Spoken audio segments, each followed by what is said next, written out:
Have you ever felt stressed in the workplace?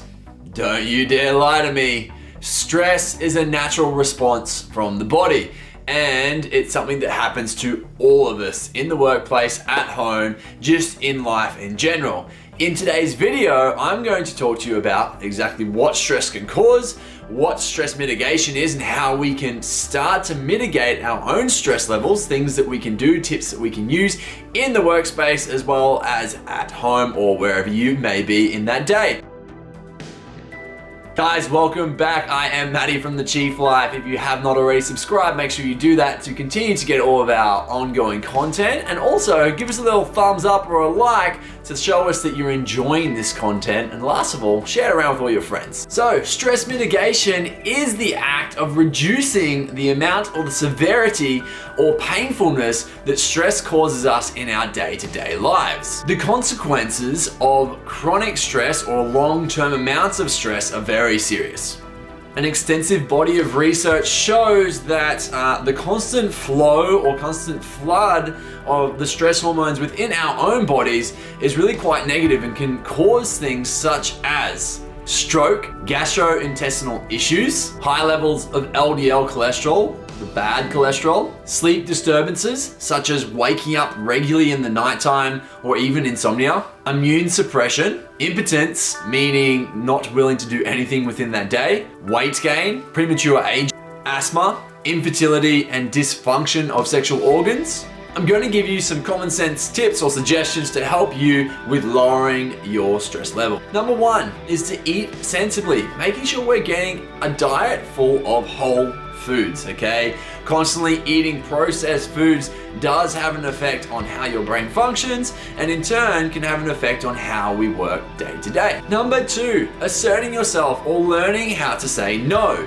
The art of undercommitting to other individuals is an art. It's a hard thing to actually project yourself into. So learning how to say no is one of the most powerful things we can do, because it doesn't then overwhelm you with all of the functions and bits and pieces that get added to your job list due to you only being able to say yes. Number three is to stop smoking and other bad habits such as lots of alcohol or drugs. These different stimulants will only create more stress within the body. You know, it only takes up to 3 drinks to start to produce more stress within the body. So people use it as a way to calm down of an evening or an afternoon. But what they're actually doing is creating more stress on a cellular level within their own cell, or within their own body, sorry. So this is the same thing when it comes to smoking and drugs. Exercise regularly, whether you're doing it competitively or not. It's recommended that you exercise at least 15 to 30 minutes a day. The endorphins alone that you will get from this regular exercise is massive and can really help to reduce your stress levels and how you feel within your own body.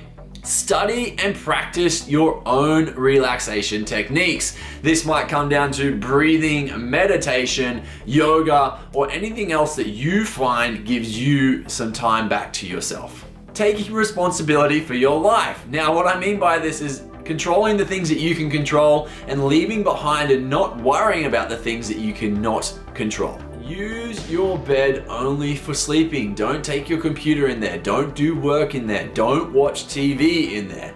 Use your room simply for sleeping. Reducing things that are stresses to you. But what I mean by this is letting go of things that might stress you out, or asking for help around things that might stress you out. This might be people or situations. It could be your day-to-day workload. And what we need to do is figure out either asking for help or removing yourself from these situations and how that can help you to progress forward.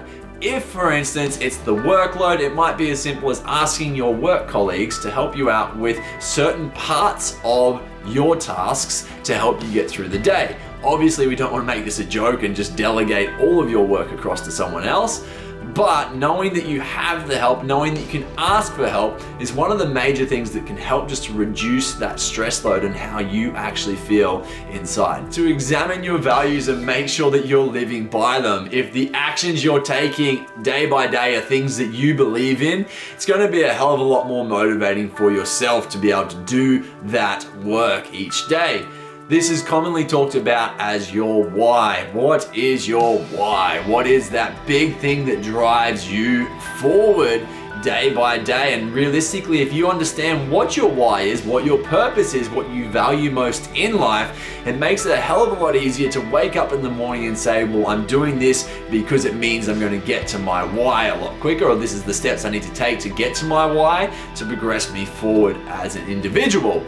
If we don't have that in place, simply when we hop up in the morning, sometimes things can just seem overwhelming and we might not even want to make a start. So I strongly recommend that you ask why you're doing things and go 7 levels deep to really get to the level as to why you are doing that thing. Seems ridiculous, right? But 7 levels of why typically is where we get to that stage of when we understand the real reasoning or the real motivator behind what you're doing.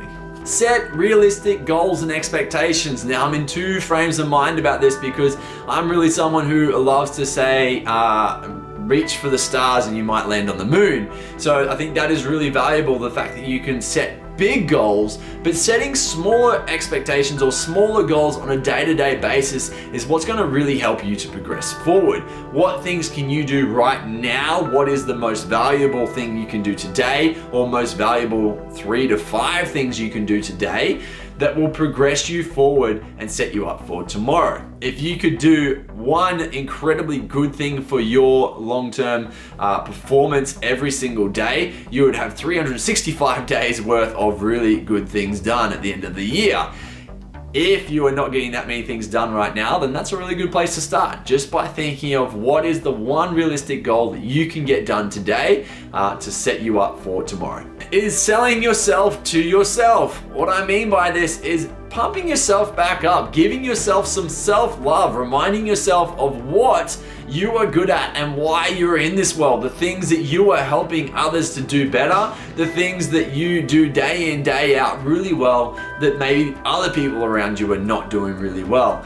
The whole focus around this, guys, is to give yourself some more confidence. Confidence is key when it comes to being able to progress forward. If you don't have yourself backing yourself, nothing is ever going to get done. So get behind yourself. Write a list of the things that you love about yourself. Write a list of the things that you are really good at. Even if you find 1 today, think of 2 tomorrow. It's all about building that confidence up.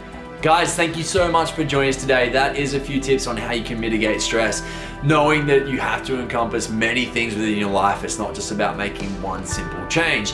However, making one simple change at a time is the preferred method, as it does not become overwhelming for you. If you would like a copy of our Healthy Workers Happy Workplace, we dive a lot into what stress mitigation is and how we can build better programs within the workplace to make workspaces a happier place to be and to reduce the amount of stress that individuals are getting so they can in turn perform better in the workspace. If you would like a copy of this one, just quickly send me an email. That's all you have to do. Just flick me an email, Matty@thechieflife.com, telling me that you want a copy of it. I've got a few hard copies left, or I can simply send you the PDF variation of it as well. This is a cool one to show your boss, or if you are the boss, it gives you some tips on how you can bring some some wellness in the workplace programs into your space to help better your individuals in the workspace and get better performance. So team, if you have enjoyed that video, please give us a thumbs up once again and share it around with all of your friends. Have the best day ever. Thank you heaps.